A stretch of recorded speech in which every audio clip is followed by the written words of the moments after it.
Magyarországra a sekélytavak a jellemzőek. Tehát, hogyha mondjuk egy fél-1 méter iszap keletkezik egy tónak az alján, akkor az már jóformán az életének a felét jelenti. És ez például a halászati termelésben nagyon nagy problémát okoz, de hát ez a kialakult iszapréteg nagyon-nagyon sok terhelést, mérgezést okozhat a fölötte lévő víztestben.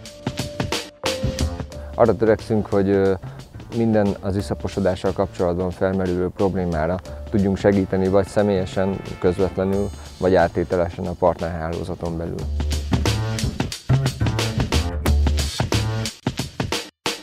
Első körben biológiai kezelésekkel kezdtünk el foglalkozni, és emellett 2011-től a hidromanizációs kotrással bővítettük a repertoárt.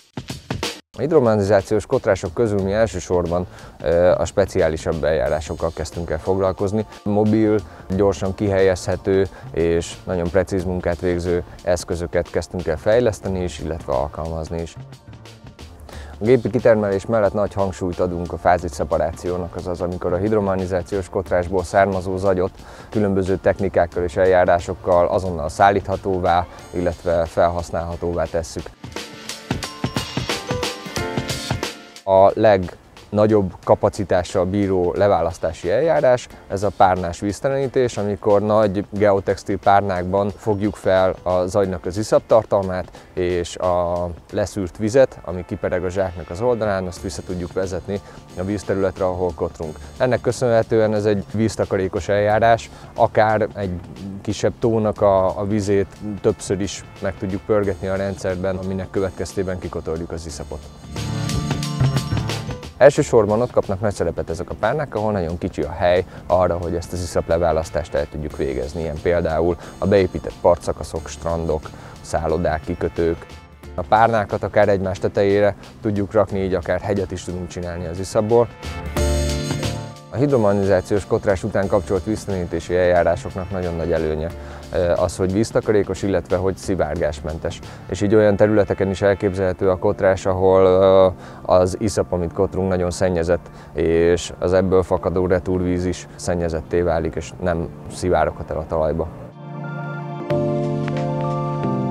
A mechanikus kitermelés ez egy nagy energiaigényű, viszonylag nagy költséggel járó eljárás. Ezzel szemben a biológiai kezelések azok nagyon költséghatékonyak tudnak lenni, kis ráfordítással hosszú távú eredményeket lehet velük elérni.